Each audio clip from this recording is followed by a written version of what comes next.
My name is Douglas. I had a brother, Jonathan, who was 2 years younger than me, but he passed away in a car accident 3 years ago. His wife, Kelly, was left a widow.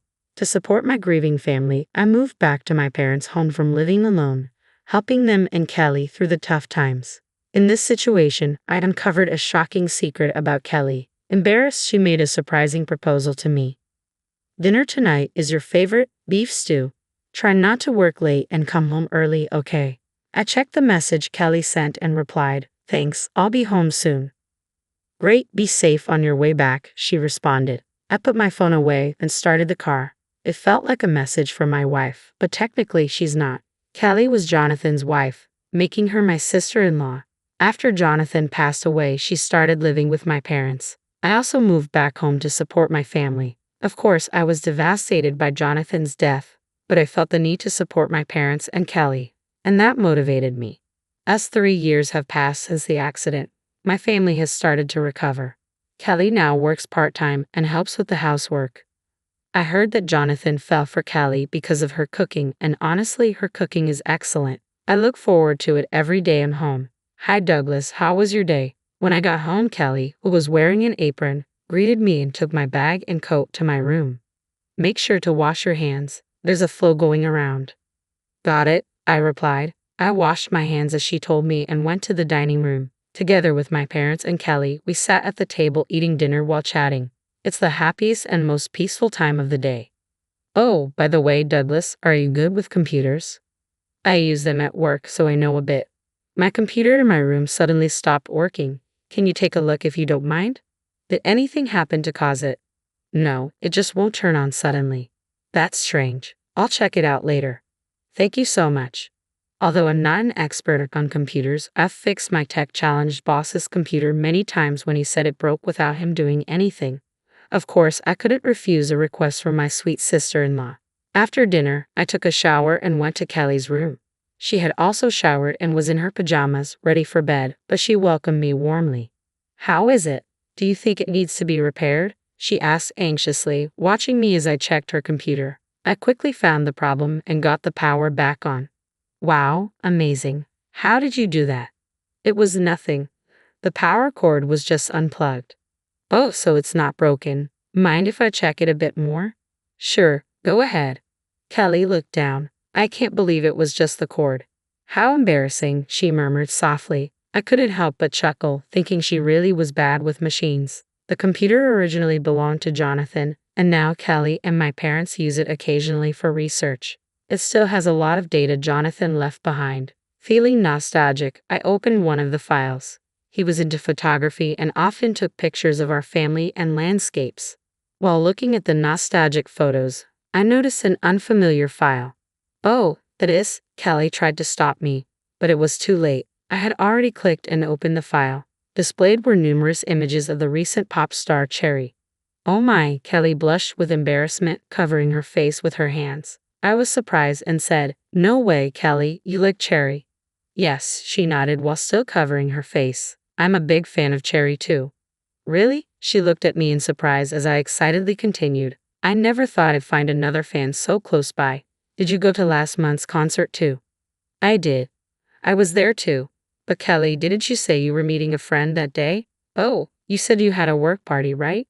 We looked at each other, realizing neither of us had mentioned going to a pop star's concert. I had kept my love for Cherry a secret from my parents and coworkers because I felt embarrassed to be a 33-year-old guy obsessed with a teenage star. I understood that Kelly felt the same way. "Now that you've seen the file, there's no helping it, Douglas. You'll join me, right?" "Huh?" "In supporting Cherry, you'll join me, right? And of course, we'll keep it a secret from my in-laws." "Oh, sure." Though I was a bit confused, I soon nodded. "Okay, let's do that. I'm glad to have someone close by to talk about Cherry with." "Cool, it's a promise," Kelly said, offering her pinky for a promise. We made a pinky promise, forming a fan alliance for Cherry. From then on, we shared a secret bond. We went to Cherry's concerts and events together, discussing our thoughts on her new songs. Unlike me, who worked full-time, Kelly had a part-time job with flexible hours, so she would go to the store on release days and buy my CDs too. Kelly didn't have a driver's license, so I would drive us to concerts and events. We had a win-win relationship as fellow fans. Hey, it's hard to ask, but are you two in that kind of relationship? My mother suddenly asked about 6 months after Kelly and I had formed our alliance. The four of us, my mother, my father, Kelly, and I, were having our usual peaceful dinner, but her question broke the tranquility. We had been going to Cherry's concerts together and spending more time talking in each other's rooms late into the night, which seemed suspicious to my parents. Indeed, Kelly is beautiful and kind, full of feminine charm. I was quite taken with her cooking, but I treated her only as my sister-in-law and tried not to think otherwise. It's nothing like that. Kelly is my sister-in-law. At that moment, Kelly's face showed a brief expression of sadness. I was startled and tried to confirm again, but by then, she was already smiling. That's right. Douglas and I just realized we both support the same pop star and we've been talking more because of that.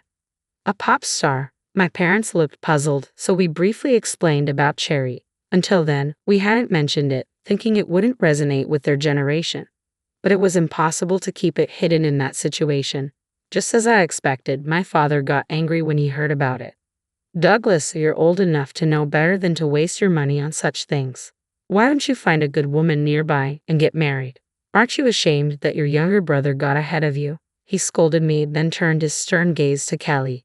Kelly, if you have time to spend on such nonsense, you should spend it praying for Jonathan and living virtuously. Yes, Kelly nodded, looking like she was about to cry. I wanted to talk back to my father, but the atmosphere was so tense that I couldn't say anything. Dinner ended on an awkward note, and from that day on, there was a distance between Kelly and me. Even though we lived in the same house, we barely talked and, of course, didn't go out together anymore. Our messages became strictly businesslike, like I'll be home by 7 o'clock, and got it. She no longer greeted me at the door every day. I still liked Cherry, but Kelly hasn't mentioned her since that day. My father's words also lingered in my mind. I'm 33 now and turning 34 on my next birthday. All my local friends are already married, and some even have kids in elementary school. I wanted to get married and have a family too, but I was never popular and I always thought, who would want to be with me? I never took it seriously. My brother Jonathan was always more talented and popular than me, even as a kid. It wasn't surprising that he married a beautiful wife before I did. Instead of feeling jealous that my younger brother got ahead of me, I thought, well, that's how it is. After he passed away, I was so focused on taking care of my family that I didn't have time to think about myself. However, my parents and Kelly have nowadays recovered from the shock of the accident and are living their lives cheerfully. It's probably time for me to start thinking seriously about my own future. With that in mind, I decided to start actively looking for a marriage partner. I had coworkers introduce me to women and attended social events, but nothing seemed to work out. I realized that I was comparing every woman to Kelly. They weren't as considerate as Kelly, they didn't cook as well as her, they weren't as beautiful as her, and they didn't understand my favorites like she did. I knew I shouldn't set my expectations too high, but I also couldn't compromise on what was important for a lifelong partner. Half a year passed with no results despite my efforts. One night, I came home late from a dinner party to find some food covered with cling film and a note on the table. I picked up the note and felt tears welling up. Hi Douglas, please heat up dinner and eat. There's salad in the fridge too. You need to eat a balanced diet. Seeing Kelly's thoughtful note about my health made me happy, and for some reason, it brought tears to my eyes. The happiest moments for me are when I share meals and laugh with her and my parents. No matter how hard I try to meet someone, I can't find anyone more wonderful than her. This realization made me feel empty inside. I realized that somewhere along the line, I had fallen for Kelly not just as my sister-in-law, but as a woman. Douglas? Hearing my name, I quickly turned around to see Kelly standing at the door. She was in her pajamas, ready for bed. Seeing my face, she rushed over in alarm. Are you crying? Are you hurt?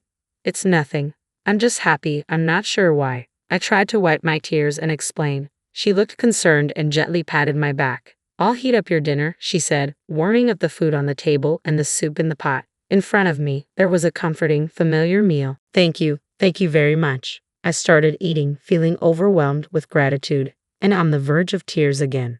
As I ate, trying to hold back the tears, Kelly spoke. It's been a while since we've had a quiet talk like this, hasn't it? Yeah, right. You've been coming home late a lot. Is work tough?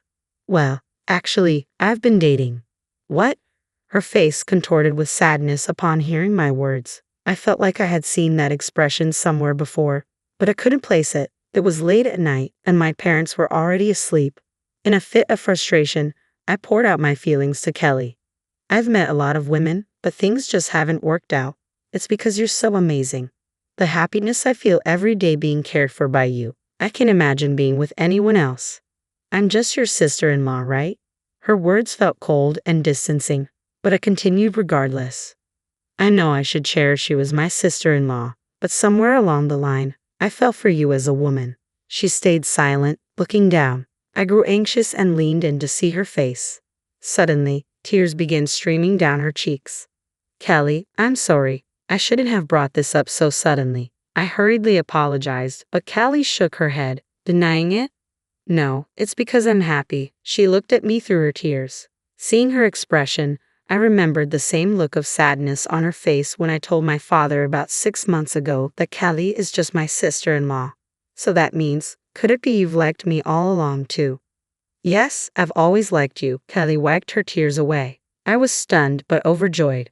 After Jonathan passed away, you tried so hard to support my in-laws and me. I know you were grieving too. That meant so much to me and helped me so much. I loved going to Cherry's concerts with you and spending time together. I wanted it to stay like that forever.